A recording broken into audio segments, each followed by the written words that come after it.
귀한 찬송 우리 하나님께서 기쁘게 받으신 줄로 믿습니다. 오늘 우리 계시는 하나님의 말씀은 요나서 4장 10절부터 11절까지 말씀입니다. 요나서 4장 10절부터 11절까지 말씀, 봉독할 때에 살아계신 우리 하나님의 음성으로 들으시기 바랍니다.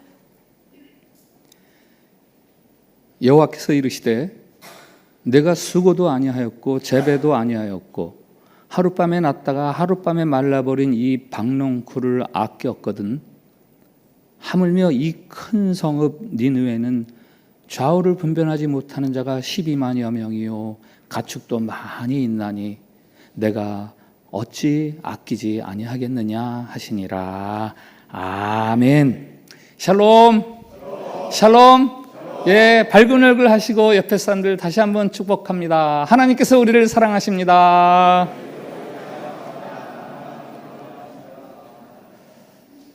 네, 2주 만에 이 자리에 섰습니다. 여러분의 기도 덕분에 한국 일정 잘 마치고 돌아왔습니다. 감사합니다. 유용함이 아니라 공감이 중요하죠.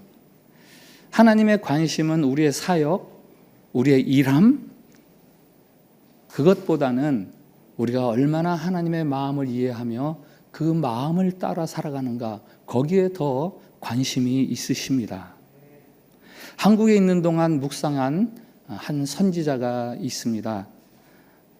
구약의 요나입니다. 하나님이 니느웨에 가서 구원의 소식을 전하라 하셨는데 요나는 그게 싫어서 반대 방향으로 가서 배를 탑니다. 결국 풍랑을 만나고 바다에 빠지고 물고기 뱃속에 들어가고 하나님의 인도하심으로 마침내 니느웨에 가서 구원의 소식을 전합니다마는 마지막 순간까지도 요나는 하나님의 마음을 이해하지 못했어요. 3일 동안 다녀야 하는 큰 성 니느웨를 그저 하루 동안만 다니면서 구원 소식을 전했습니다. 니느웨를 위한 선지자로서의 역할을 달가워하지 않았습니다. 반면에 그 요나가 아주 깊이 마음속으로부터 사랑했던 것이 있습니다. 박농쿨이죠. 뜨거운 햇볕에서 시원한 그늘을 만들면서 자기를 편안하게 해주었던 그 박농쿨, 그것을 아끼다가 그 잎이 벌레가 먹으면서 시들자 요나가 하나님께 화를 냅니다. 이러실 수 있으세요, 하나님? 차라리 제 생명을 걷어가시죠. 제가 사는 것보다 죽는 게 좋겠어요. 이게 뭐 자살하겠다는 뜻은 아니겠죠. 그러나 하나님의 종으로 살아가는 이런 삶, 이거 정말 재미없어요 라는 푸념 아니겠습니까? 요나를 묵상했던 이유는 이 요나의 모습이 바로 저에게 있었기 때문이에요. 그래서 아마 그 이름을 요나라고 하신 것 같아요.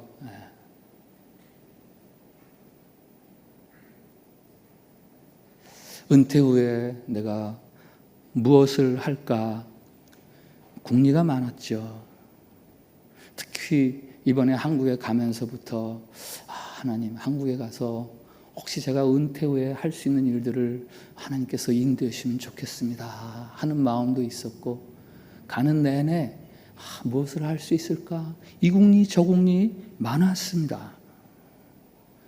은퇴한 목회자는 2가지 이유로 죽는답니다. 하나는 굶어서 죽고 하나는 따분해서 죽고. 은퇴 후에도 내가 뭘 하긴 해야 되겠는데 뭐를 할지, 지금 건강 상태로 봐서는 글쎄 짧게 5년 정도는 더 사역을 할 수 있을 것 같은데, 딱히 내가 이걸 해야 되겠다 하는 것은 없지만 그래도 하나님께 이런 마음 하나는 아뢰었어요. 하나님, 저 목회는 더 이상 못하겠어요. 목회 말고 다른 거 인도해 주세요. 목회가 제게는 너무 힘들었기 때문입니다. 목회의 성과 여부를 떠나서 교인들의 삶을 내 것으로 여기면서 같이 아파하고 같이 고뇌하는 그 목회적 삶이 제게는 너무 쉽지 않은 시간들이었어요. 은퇴 후에까지 내가 다른 사람들의 삶을 짊어지고 같이 고뇌하며 살아가는 삶 살고 싶지 않았습니다. 그저 가볍게, 홀가분하게 그렇게 살고 싶었어요. 그래서 아뢰었죠. 목회만큼은 더 하고 싶지 않아요.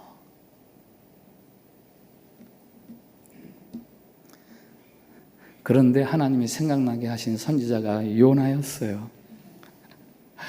니네를 가서 복음을 전하라 하시는데 그것을 싫어해서 거부했던 선지자. 제가 눈치가 빠르거든요. 아유, 하나님이 무슨 의미로 내게 요나를 생각나게 하셨는지 얼른 눈치챘죠. 그래서 제 마음 바꾸었습니다. 네, 하나님이 하라시면 제가 무엇이라도 해야죠. 내가 싫다고 안 할 수는 없지 않겠습니까? 하나님. 오해하지 마세요. 박 목사가 참빛교에서 목회 더 하려나? 이렇게 오해하지 마세요. 오늘 오후 재직회 때 이제 우리 후임 목사님을 어떻게 청빙할지 그 일정에 대해서 쭉 공표를 할 거예요. 오늘이 6월의 마지막 주, 하반기가 이제 시작이 되죠. 하반기를 우리가 새롭게 시작하자라는 면에서 시리즈 설교 제목을 새롭게 4회에 걸쳐서 할 거예요. 그래서 그 오늘 첫 번째 시간 제목을 사명을 새롭게.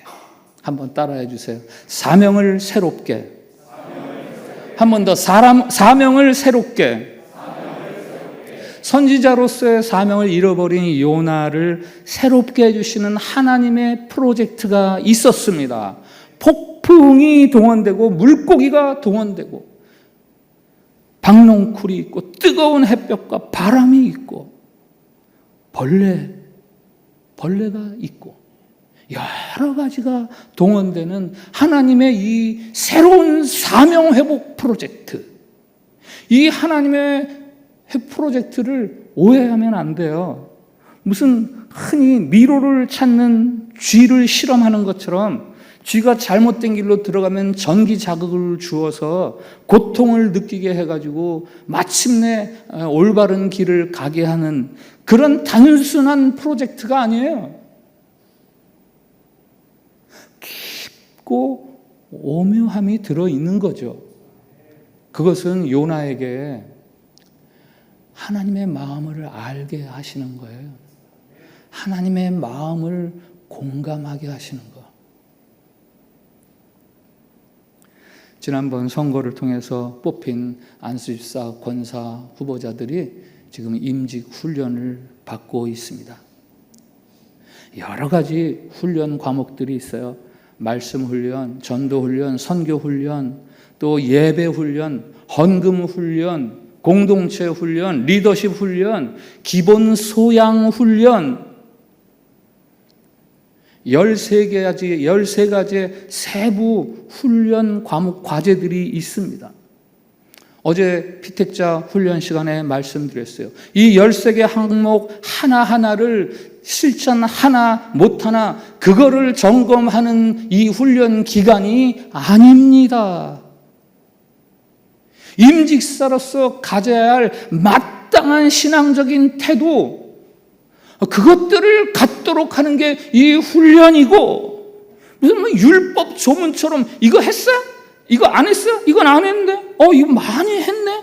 이런 거를 검사하려는 것이 아니라 하나님이 여러분을 임직시키시는 교회의 중직자로 세우시는 그 하나님의 마음이 무엇인지를 회복하는 것, 그것이 이 훈련 기간입니다라고 말씀드렸습니다. 그게 훈련의 본질이고, 오늘 새롭게, 사명을 새롭게로 말한다면, 우리가 사명을 새롭게 하는 것은 능력과 방향을 제대로 찾고 이런 거이기 이전에, 나를 향한 하나님의 마음이 무엇이구나, 내가 살아가는 이 시대와 이 지역을 향한 하나님의 마음이 무엇이구나 하는 그 하나님의 마음을 공감해내는 것, 그것이 바로 우리의 사명을 새롭게 하는 본질이에요. 필독서를 정해주고 그것을 읽고 독후감을 내라고 하는데, 어제 한 피택자가 이런 내용의 독후감을 써서 보냈어요. 한번 같이 나누고 싶어서 준비를 했습니다. 화면 띄워주시죠. 남편과 결혼하고 인도네시아라는 낯선 땅에 첫 발을 디뎠던 게 엊그제 같은데, 어느덧 이곳에서 36년이라는 긴 세월을 보냈습니다. 타국에서 입시 미술학원을 운영하여 매년 아이들을 해외 명문 미술대학에 합격시키기 위해 참 치열하게도 살았습니다. 보이지 않는 전쟁터 같은 입시 현장에서 아이들과 함께 울고 웃으며 뒤처지지 않으려 늘 스스로를 다잡고 채찍질하곤 했습니다. 내 인생은 내가 책임지고 일구는 것이라는 생각으로 매 순간 긴장의 끈을 놓지 않았던 시간들이었습니다. 하지만 그렇게 원하던 멋진 결과들을 손에 쥐었을 때조차 마음 한구석에 문득 찾아오는 알 수 없는 허무함과 빈자리는 무엇으로도 잘 채워지지 않더라고요. 그런 제게 릭 워렌 목사가 던진 인생의 목적은 내가 아닌 하나님으로부터 시작된다 라는 첫마디는 참 신선하고도 커다란 울림으로 다가왔습니다. 그동안 낯선 이국 땅에서 그토록 붙들고 씨름했던 삶의 당연한 공식들을 송두리째 바꿔 놓았기 때문입니다.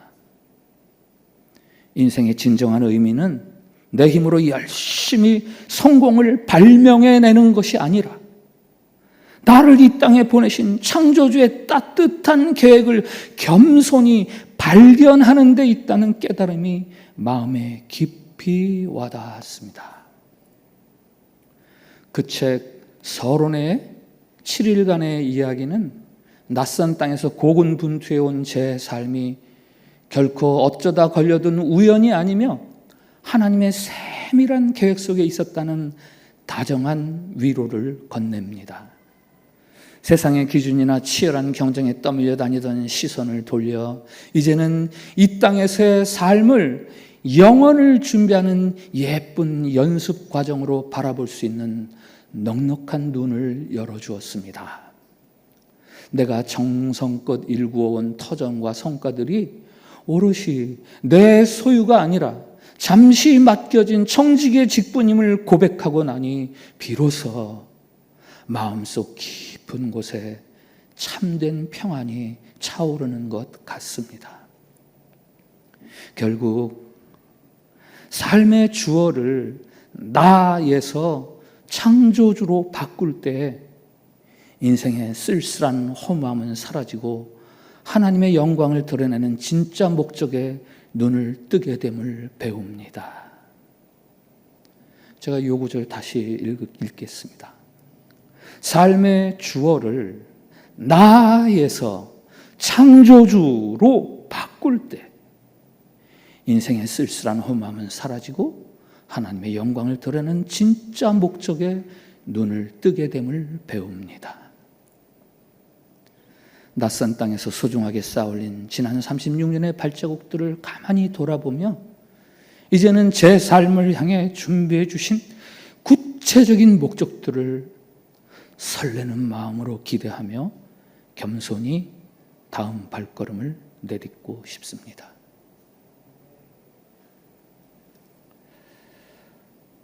이 독후감을 읽으면서 이 집사님의 사명을 새롭게 하시려는 하나님의 프로젝트가 바로 이 피택자 훈련이었구나. 임직을 위해서 훈련받는 우리 모든 피택자들이 다 이 같은 삶을 새롭게 하는, 삶을 보는 시각, 사명을 새롭게 하는 하나님의 프로젝트가 되게 해 주십시오. 그렇게 축복하며 기도했습니다. 사명자의 궤도를 벗어나 있는 선지자 요나를 하나님은 어떻게 새롭게 해 주십니까? 다른 사람들은 다 요나를 죄인 취급하면서 바닷속에 버리지만 하나님은 그를 죽게 버려두지 않으시는 그 하나님의 사랑, 구원을 경험하게 하십니다. 원수 나라 니느웨가 멸망당하도록 내버려 두고 싶은 이 요나에게 그 구원받는 감격이 무엇인지를 가르쳐주고 싶어 하시는 거예요. 그런데도 요나가 하나님의 그 마음을 공감하지 못합니다. 사명을 온전하게 새롭게 하지를 못합니다. 그래서 그가 니느웨로 가기는 가지만 3일 길을 다니면서 전해야 될 그 큰 성에서 고작 하루만 구원의 메시지를 전합니다. 그것은 억지로 마지 못해서 했다는 거예요. 아직 하나님의 마음이 무엇인지 알지 못한다는 거예요. 결국 하나님이 그가 애지중지하는 박농쿨을 시들게 하시잖아요. 그러면서 사랑하는 것이 죽어가는 것을 보는 마음이 어떤 것인지를 깨닫게 하시면서 니느웨가 멸망당하는 것을 바라보는 하나님의 마음이 어떠한지를 선지자로 알게 하시면서 이제 네가 어떻게 할지는 네가 결정해라 하시는 거죠. 오늘 읽은 본문은 요나서의 맨 마지막 구절이에요. 하나님이 요나에게 가르쳐 주시고 싶은 마음, 그것이 아주 명확하게 들어있습니다. 내가 수고도 아니하였고 재배도 아니하였고 하룻밤에 났다가 하룻밤에 말라버린 이 박농쿨을 아꼈거든. 하물며 이 큰 성은 니느웨는 좌우를 분별하지 못하는 자가 12만여 명이요 가축도 많이 있나니 내가 어찌 아끼지 아니하겠느냐? 이 질문, 이 의문문으로 요나서는 끝. 그 다음은 네가 알아서 해라.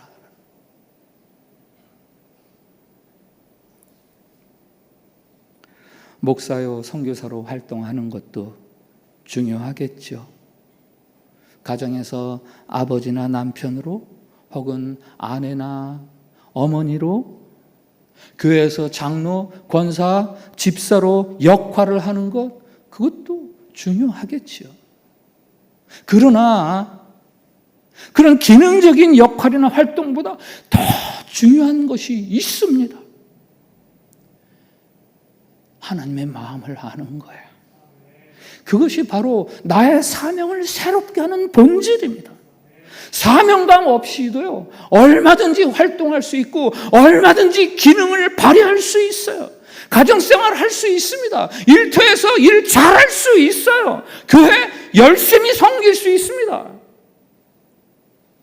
활동은 제법 잘하면서도 하나님의 마음을 모른 채 그 일을, 그 기능을 발휘할 수 있습니다. 아직 목회 현장에서 목회하면서 나는 은퇴하면 목회는 절대로 안 할 거야 라고 했던 저처럼 겉으로는 전혀 드러나지 않지만 억지와 부담으로 어금니를 꽉 깨물고 주어진 역할을 겨우 그렇게 감당하고 계신 사람들, 그런 분들, 바로 그런 분들을 위해서 오늘 이 말씀을 나누는 중입니다. 호세아서 6장 6절에 하나님이 이렇게 말씀하세요. 한번 같이 읽어볼까요? 같이 읽습니다. 시작. 나는 인애를 원하고 제사를 원하지 아니하며 번제보다 하나님을 아는 것을 원하노라. 아멘. 예, 저거 굉장히 유명한 구절이죠. 성경을 조금만 공부한 사람들은 저거 외울 거예요. 저기 호세아서의 주제절이라고 하거든요. 제사나 번제 같은 종교 활동, 기능적인 역할보다도 하나님의 마음을 아는 것을 하나님은 더 원하신다.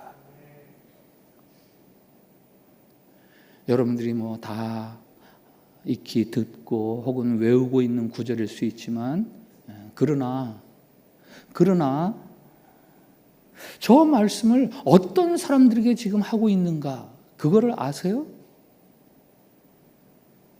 그 앞에 호세아 6장 1절에서 3절에 이런 말씀이 있어요. 오라, 우리가 여호와께로 돌아가자.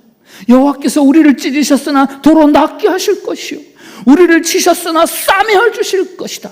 우리가 그의 앞에서 살리라. 그의 나타나심이 우리에게 임하시리라. 이 1절부터 3절의 노래는요, 이스라엘 민족이 무슨 어려운 위기나 극심한 고난의 때를 만나면 제사장들과 그 온 백성들이 함께 모여서 불렀던 노래라고 이렇게 추정을 합니다. 와, 우리가 여호와께로 돌아가자. 하나님이 우리를 고쳐주실 것이다. 하나님이 기뻐하시고 참으로 칭찬하실 만한 노래 아닙니까? 그러나 하나님은 이 그럴듯한 노래를 들으시면서 굉장히 냉담해하세요.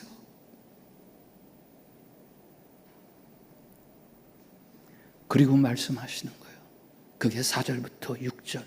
너의 인애가 아침 구름이나 쉬 없어지는 이슬 같구나. 나는 인애를 원하고 제사를 원하지 아니하며 번제보다 하나님 아는 것을 더 원한다. 우리가 하나님께로 돌아가면서 살 거야 라면서 제사를 드리고 번제를 드리는 이스라엘에게 하나님은요, 굉장히 지금 냉담하세요. 입술로만 너희가 낫기를 바란다고 그렇게 하는 것에서 안타까워하시는 것이 함께 들어있는 거죠. 여러분, 사명, 그것에 대해서 한 가지 질문 드립니다. 사명을 따라 살아가는 삶, 그것이 멍해입니까? 영해입니까? 그게 부담입니까? 즐거움입니까? 지금 여러분들의 솔직한 대답은 무엇입니까? 사명을 따라가는 삶. TV 오락 프로에서 게임에 걸린 한 연예인이 이제 벌칙을 받게 돼요. 똑같이 생긴 유리 액체가 담긴 유리컵이 나란히 놓여 있습니다. 눈으로 보아서는 구별이 안 돼요. 그러나 맛은 두 개가 정반대예요. 하나에는 커피가 들어있고 하나에는 까나리 액젓이 들어있고. 벌 받는 사람이 그중 하나를 신중하게 골라서 딱 마십니다.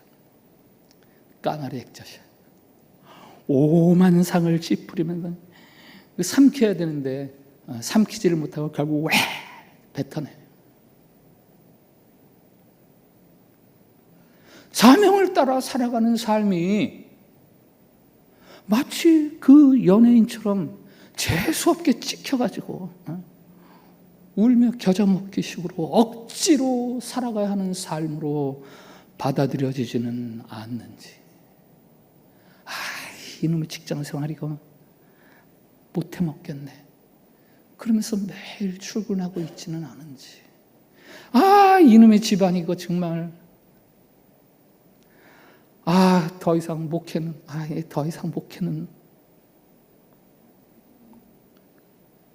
스트레스가 많다 보면 자칫 그런 함정에 빠질 수가 있습니다. 시편 110편을 들어보세요. 이렇게 시작합니다. 내가 내 원수들로 내 발판이 되게 하기까지 너는 내 오른쪽에 앉아 있어라. 여호와는 맹세하고 변하지 아니하시리라.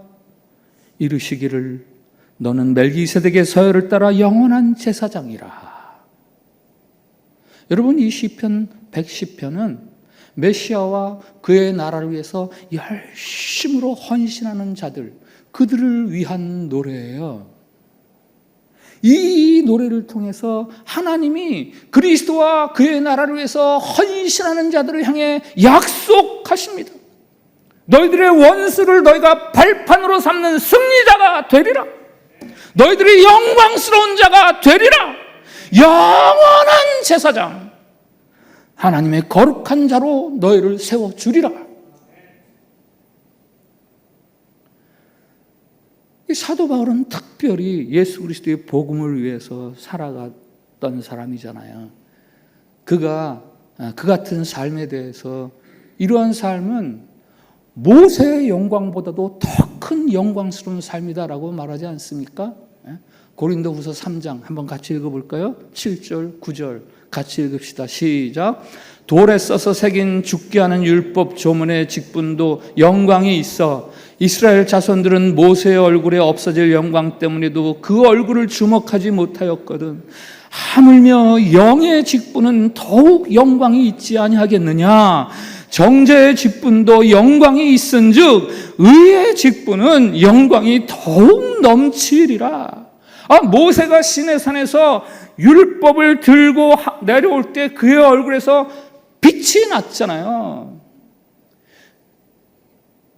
이것을 지켜야 돼. 못 지켰어? 지켰어? 하는 정죄의 조문, 그거를 들고 오는 모세에게도 빛이 났다면, 영광이 있었다면, 하물며 생명을 살려내는 하나님의 복음, 예수 그리스도의 복음, 그것을 섬기는 자들에게는 그것보다 더한 영광이 있을 것이다 라는 것입니다.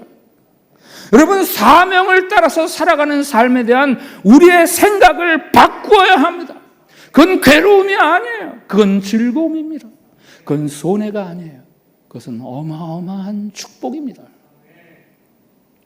유기성 목사님이 장로 권사 취임 예배 설교를 마치고 그날 일기를 쓰시고 그 일기를 공개하셔서 제가 모아두었습니다.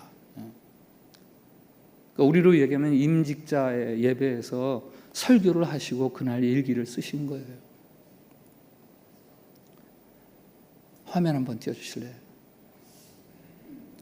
오후에 장로 권사 취임 예배를 드리면서 사명이 무겁다고 생각한 것을 회개하였습니다. 사명 때문에 제 영혼이 살아있음을 깨달았기 때문입니다. 해야만 할 일이 때로 무거운 짐처럼 여겨집니다. 사명이 힘들다고 철없는 생각이 들기도 합니다. 좀 쉬었으면 생각하기도 합니다. 그러나 돌아보면 해야 할 일이 있었기에 제가 살았습니다. 영이 살았고 마음이 살았고 삶이 변했습니다. 사명이 없어지면 편한 것이 아니라 영이 죽고 마음이 죽게 된다는 것을 알았습니다. 오직 나는 죽고 예수로 살기만 하면 사명은 하나님께서 주시는 크신 복입니다. 여러분이 힘들어하고 회피하고 싶고 외면하고 싶어하는 사명, 그것 때문에 여러분이 살고 있다는 것을 알고 계세요? 사명감이 내 삶의 원동력이고 내 삶의 추진력이고 내 삶의 에너지라는 것, 그것을 알고 계십니까? 히브리서 12장 2절부터 3절 한번 같이 읽어봅시다. 시작. 믿음의 주요 또 온전케 하시는 이인 예수를 바라보자. 그는 그 앞에 있는 기쁨을 위하여 십자가를 참으사 부끄러움을 개의치 아니하시더니 하나님 보좌 우편에 앉으셨느니라. 너희가 피곤하여 낙심하지 않기 위하여 죄인들이 이같이 자기에게 거역한 일을 참으신 일을 생각하라. 아멘. 히브리서는 믿음 때문에 고난을 당하는 성도를 위해서 쓴 긴 편지, 설교문입니다. 사명을 따라 살아가다가 믿음을 따라 살아가다 낭망하는 우리를 위해서 쓴 편지다라고 해도 틀리지 않아요. 무슨 말씀입니까? 예수님은 저 앞에 있는 기쁨을 위해서 십자가를 참고 그 수치를 그대로 당하셨어. 그랬더니 하나님께서 그를 높여주시더라. 그러니 너희 피곤하고 낙심하는 자들이여, 그 예수님을 바라보고 그 예수님을 생각하고 거룩한 사명을 따라가는 삶에 힘을 더해라 라는 말씀이에요.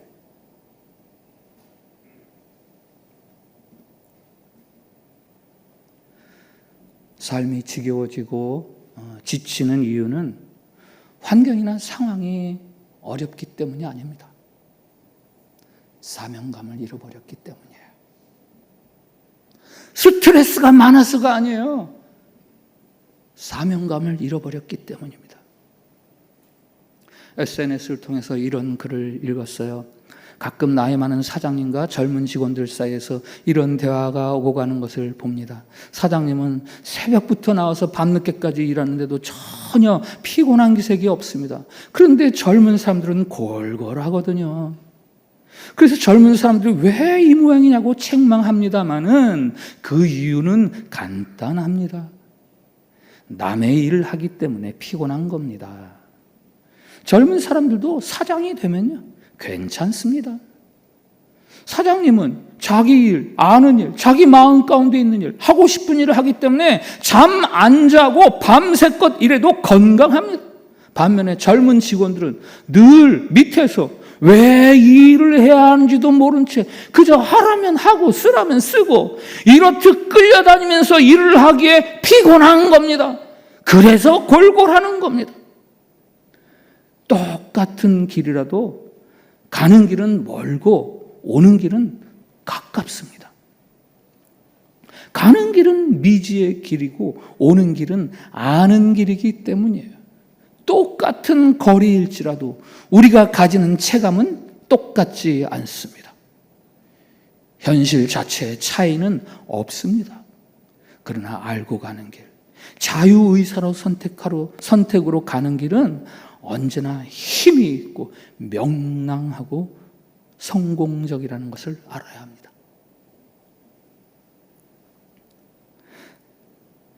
사명감이 식어버린 냉랭한 가슴으로 은퇴를 앞둔 덜 늙은 목사보다 여기에서 더 나이가 들어서 은퇴했지만 그래도 내가 무슨 일을 할까? 하나님 제게 할 일을 좀 가르쳐 주십시오. 궁리하면서 복음을 위한 사명감으로 가슴 뜨겁게 살아가는 그 더 늙은 목사가 훨씬 낫겠더라고요. 따분해서 죽어가는 목사보다 지쳐서 쓰러져 죽는 목사가 더 낫겠더라고요. 쓰지 않다가 녹슬어서 용도 폐기되기보다도 열심히 사역하느라고 달아 없어지는 목회자가 되게 해 주시옵소서. 몇 년 전부터 드린 저의 이 기도는 은퇴 전까지가 아니라 은퇴 후에도 제 숨이 끊어지는 그 순간까지 드려야 되는 기도라는 것을 알게 되었습니다.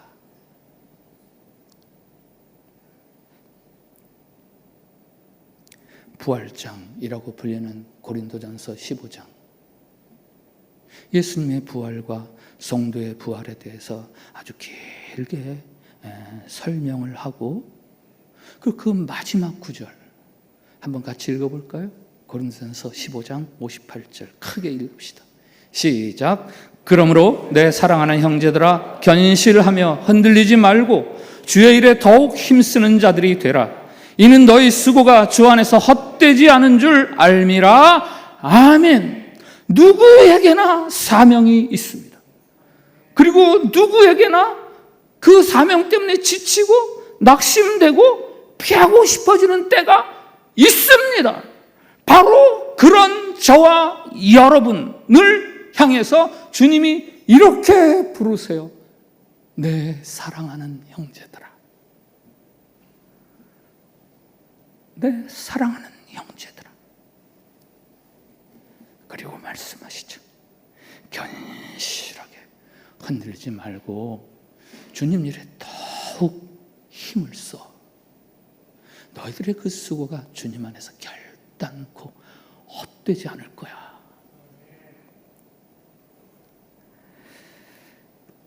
그리스도 안에서 자라나기, 익어가기라는 표어로 함께 시작한 2026년이 어느새 이제 상반기 절반이 지나가고 하반기가 시작됩니다.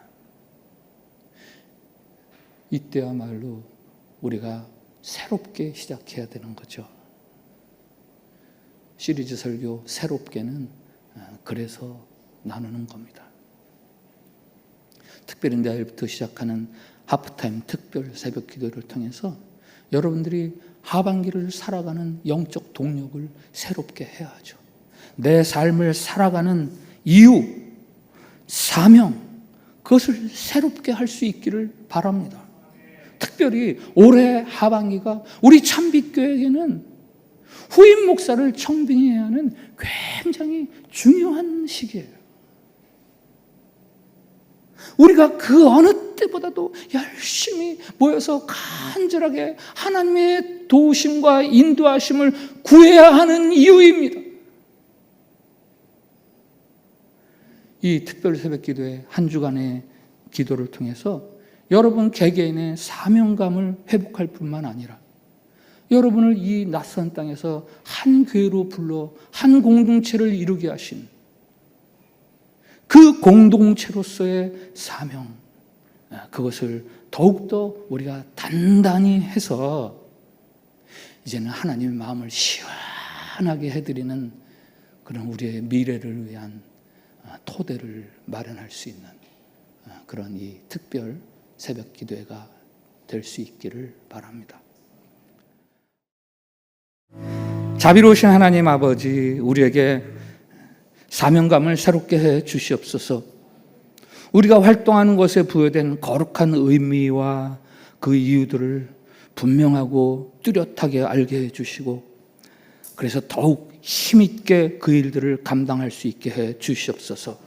사명감이 우리의 삶의 원동력이 되게 해 주셔서 지친 어깨 펴고 힘차게 주신 삶의 직분들을 감당하게 해 주시옵소서. 사명을 통해서 우리를 영광스럽게 하시는 주님을 찬양하오며 예수님의 이름으로 기도합니다. 아멘.